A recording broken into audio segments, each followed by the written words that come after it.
যাবে। কালিয়াগঞ্জের মানুষ তো জুয়া খেলেই না, আলহামদুলিল্লাহ। খেলে? এরা তো জুয়া খেলে খেলে, এরা আবার আইপিএলও খেলে। এরা আইপিএল তো খেলে খেলে, এরা ক্যাসিনো গেমও খেলে।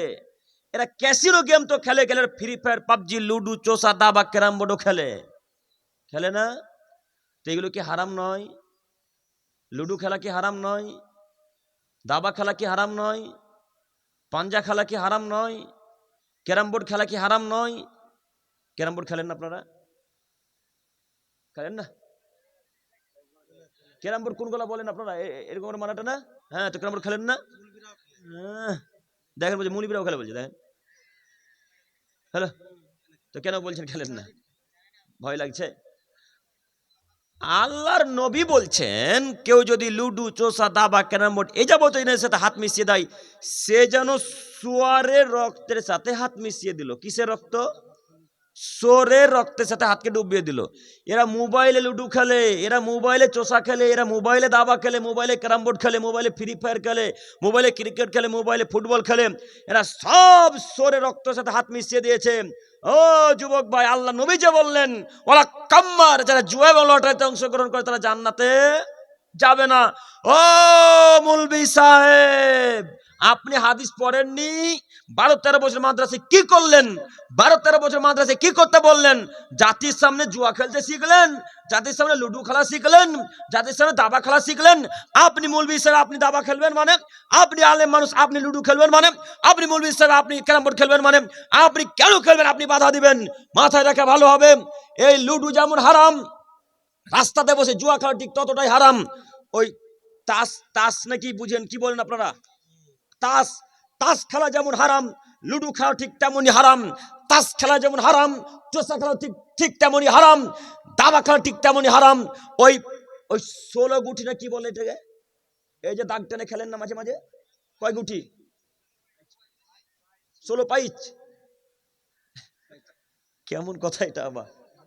ঠিকই কথা মিলল। এই 16 গুটি আমাদের এলাকায় বলে 16 গুটি খেলাও হারাম। আপনি খেললেন কেন? আপনাকে বলে যাচ্ছি, এই যে যারা এই আইপিএল, আবার কয়েকদিন পর শুরু হবে নাকি, হ্যাঁ, এরা সব আইপিএল খেলা দেখে। এই মুরব্বী সাহেব বলছে নামাজ পড়ে আইপিএল খেলা দেখতে যাবো রে, একটু ছোট করে সূরা ধরিস। হ্যাঁ, বলে না? রমজান মাসে গত বছর আইপিএল খেলার সময় ছিল, তাই না?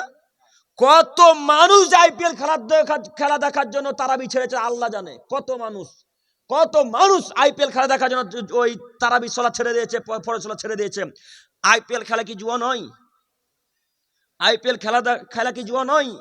আইপিএল খেলা হচ্ছে একটা ইন্টারন্যাশনাল জুয়া। বড় বড় জুয়ার যত মাধ্যম রয়েছে তার একটা বড় জুয়া হচ্ছে আইপিএল।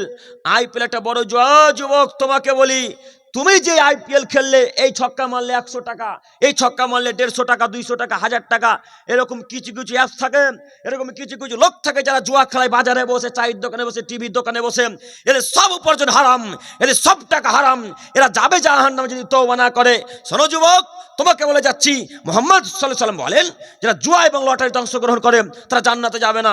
শুনুন, আপনি যে ক্যারাম বোর্ডে ওই ডিমের দাবি করলেন, আপনি যে লুডুতে ডিমের দাবি করলেন, যে তোরা যদি ক্যারাম বোর্ডে হেরে যাস তাহলে 10টা ডিম খাওয়াবে, তোরা যদি লুডুতে হেরে যাস তো 5টা ডিম খাওয়াবি। এরকম হয় না মনে হয়? হয়, হয়। এই খেলা হারাম। তওবা যদি না করেন তো জাহান্নাম যেতে হবে, কথা মাথায় রাখেন। আপনাকে অনুরোধ করে যাচ্ছি, সম্মানিত মুরব্বী সাহেব, সম্মানিত দিনী ভাই, জুয়া এবং লটারিতে যারা অংশগ্রহণ করে তারা জাহান্নামে যাবে, কথা ঠিক। আরো একটা যেটা বড় লটারি, আমার মতো কালিয়াগঞ্জে দেখলাম চেয়ার নিয়ে বসে আছে, আর সামনে একটা টেবিল আছে, টেবিলের চতুর্দিকে গাডার দিয়ে সুন্দর করে টিকিট সাজিয়ে রাখা আছে, নাই? এই টিকিট যারা বিক্রি করেছে সবাই কি আমাদের হিন্দু ভাইরা না মুসলমানও আছে? আছে। ওরা কি সবাই ইহুদি? যারা বিশছে, যারা টেবিল নিয়ে বসে তারা কি সবাই খ্রিস্টান? হাজারে হয়তো 100টা পাবেন হিন্দু, বাকি 900টাই পাবেন মুসলমান। খোঁজ নিয়ে দেখেন, খোঁজ নিয়ে দেখেন। আশ্চর্য লাগে, যে লোকটা লটারি বিক্রি করছে সে লোকটাও মুসলিম, যে লোকটা কাটছে সে লোকটাও মুসলিম, যে লোকটা ঘর ভাড়া দিয়েছে ওই লোকটাও মুসলিম, যে লোকটা এজেন্সি করছে সে লোকটাও মুসলিম। খোঁজ নিয়ে দেখেন, ইতিহাস দেখেন, একবার একটু গবেষণা করেন। আপনাকে আমি কি দিয়ে বুঝে আল্লাহ নবী বলেন এরা জান্নাতে যাবে না? যুবক ভাই আপনাকে বলি, আপনার কি বাপের হাত পা সব ভেঙে গেছে যে এত তাড়াতাড়ি ওই নোংরা কাজের ব্যবস্থা নিল? আপনার বাপের হাত পা তো সুন্দর হয়ে আছে, আপনার বাপ তো কাজ করে খেতে পারে, মাঠে ঘাটে ধান পুঁতে খেতে পারে, আপনার বাপে হারাম ব্যবসার পিছনে গেল কেন? আপনার বাপকে বলে দিবেন আজকের পর থেকে এই ব্যবসা চলবে না। এই ব্যবসার টাকা দিয়ে যদি আপনার বাপ চাল ডাল কিনে আর ওই চাল ডাল খেয়ে যদি আপনার বাপ ইবাদত করে, আপনার বাপের দোয়া আল্লাহ কবুল করবে না। বুখারী মুসলিম হাদিস, সহিহ মুসলিম ও মিসকাত, মনে থাকবেন ইনশাআল্লাহ। হারাম টাকা দিয়ে যদি চাল ডাল কিনেন আর ওই চাল ডাল খেয়ে যদি আল্লাহকে ডাকেন, আল্লাহ আপনার ডাকে সাড়া